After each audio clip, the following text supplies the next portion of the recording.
نیز دیگر مذہبی کتابوں کے تقریباً 700 منظوم تراجم اردو میں شائع ہو کر منظر عام پر آ چکے. یہ خصوصیت اردو میں اب جیسے میں نے ابھی بتایا تھا، اس کا ذکر کرتا چلوں میں، اردو میں حکائی ادب، اورل ٹریڈیشن، اورل لٹریچر کی بڑی مثبت روایت پائی جاتی ہے، جس کو ہم نیگلیکٹ کر دیتے ہیں. بہت سی چیزیں حکائی ادب کی روایت جو سینہ بسینہ صدیوں سے قائم ہے. عوامی سطح پر اردو شاعری کا اکثر ہم لوگ گیت اور یہ کہہ دیتے ہیں، لیکن کچھ چیزیں باضابطہ باقاعدہ جن کی تحریری شکل نہیں ہے لیکن وہ زندہ ہیں. شاعری و خصوصاً غزل کے فروغ کا ناگزیر حصہ تسلیم کی جاتی ہے. یہ چیزیں جو سینہ اس ذیل میں گیت ہیں، نغمے ہیں، مجرے ہیں، ماہیے ہیں، سانگ ہے، الوداعیہ ہے، رخصتی ہے، سہاگ ہے، مرہار ہیں، لوک گیت ہے، قوالی ہیں، کنڈلیاں ہیں، چوبولے ہیں، دو بیتی، کہہ مکرنیاں، چار بیت، نوحے، ساون کے گیت، لوریاں، ہائیکو، منظوم قصے اور زبانی اشعار ملتے ہیں جس کے شاعر کا نام نہیں معلوم اور کیا کنفیوز ہیں. محفل واس تو تابع رہے گی قائم، یہ ہے میں خانہ ابھی پی کے چلے آتے. قائم کا ذکر ہے، لوگ قائم کریں تو قائم کے دیوان میں موجود ہے شعر، لیکن قائم کے نام سے وہ جانتے نہیں چونکہ اس نے مانوی اعتبار سے. امیر خسرو نے اگر ہندوی کلام میں شاعری کی تو شاہ باجن نے دہلوی اور گجری زبان میں اپنا عوامی کلام پیش کیا. اچھا آئیے اب ہم تھوڑا سا شمال سے جنوب کی طرف چلیں. دکن کے بغیر جو ہے ہماری بات مکمل نہیں ہوتی، نہ اردو شاعری کی تاریخ مکمل ہوتی. جنوب کی جانب چلتا ہوں. دیکھیے 1294 میں علاء الدین خلجی کی فوج کے ساتھ اردو دکن پہنچی. جب تک یہ باتیں ہمیں نہیں معلوم، منظرنامہ نہیں معلوم، ہم پوئٹری نہیں پڑھا سکتے ہیں، نہ سمجھ سکتے ہیں. ہمیں عہد کا مطالعہ تو کرنا ہی پڑے گا. 1294 میں علاء الدین خلجی کی فوج کے ساتھ اردو دکن پہنچی. بعد میں علاء الدین خلجی کے سپہ سالار ملک کافور نے دکن پر اور بھی حملے کیے. اس طرح شمالی ہند کے اردو بولنے والے فوجی دکن آتے جاتے رہے، لیکن 1327 میں محمد بن تغلق نے دہلی کے بجائے دیوگری کو دولت آباد کے نام سے دارالسلطنت بنانے کا فیصلہ کیا.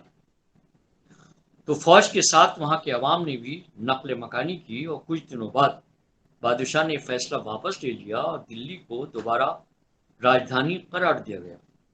لیکن دلی کے کئی خاندان دیوگری میں آباد ہو گئے دہلی سے، اور اس طرح اردو بھی دکن میں رچ بس گئی اور وہاں سے دکنی کا آغاز ہوتا ہے، دکنی غزل اور دکنی شعر. دہلی سے انتقال آبادی کے محض 20 سال بعد یعنی 1347 میں بہمنی سلطنت قائم ہوئی. بہمنی سلطنت کا پورا دور ہے اردو شاعری میں، اس کے بغیر آپ آگے نہیں بڑھ سکتے. یہ حکومت تقریباً 250 سال قائم رہی. اس عہد کے قابل ذکر مثنوی قدم راؤ قدم راؤ جس کے مصنف فخر الدین نظامی ہیں. اس کے علاوہ بندہ نواز نظامی شاہ میرا جی کے نام سامنے آتے. بعض سیاسی وجوہ کی بنا پر بہمنی سلطنت کا خاتمہ ہو گیا. اب آگے آئیے. اور اس کے بعد بیجاپور، گولکنڈا، احمد نگر، بیدر اور براڑ، یہ 5 سلطنتیں وجود میں آئیں. ان میں بیجاپور اور گولکنڈا کو زیادہ نمایاں حیثیت حاصل ہوئی. بیجاپور کے عادل شاہی سلطنت کی جو عادل شاہی سلطنت تھی 1490 میں قائم ہوئی، اور گولکنڈا کی قطب شاہی سلطنت 1512 میں. یعنی یہ مغلیہ سلطنت سے پہلے اس کا قیام عمل میں آ چکا تھا. 1526 میں بابر ہندوستان میں آیا. ان دونوں سلطنتوں کے عہد میں اردو کو خوب فروغ حاصل ہوا. شعراء کی قدر افزائی ہوئی. بادشاہ خود بھی شعر کہتے تھے. صوفیہ نے اردو کو دین کی تبلیغ کا ذریعہ بنایا. اصلاحی اور متصوفانہ نظمیں مثلا چکتی نامے، شکار نامے اور مختلف رسائل لکھے گئے. اب یہاں سے دکنی شاعری کی تاریخ شروع ہوتی ہے کہ بیجاپور کے نمائندہ شعراء میں برہان الدین جانم. بزرگوں پر ہمیں کام بھی کرنا چاہیے، انہیں یاد بھی کرنا چاہیے، کیونکہ اس سطح کی نہ شاعری لکھ کر پا رہے ہیں اور نہ نثر لکھ پا رہے ہیں، سوال کرتے رہتے ہیں بغیر پڑھے ہوئے. شاہ امین الدین آلہ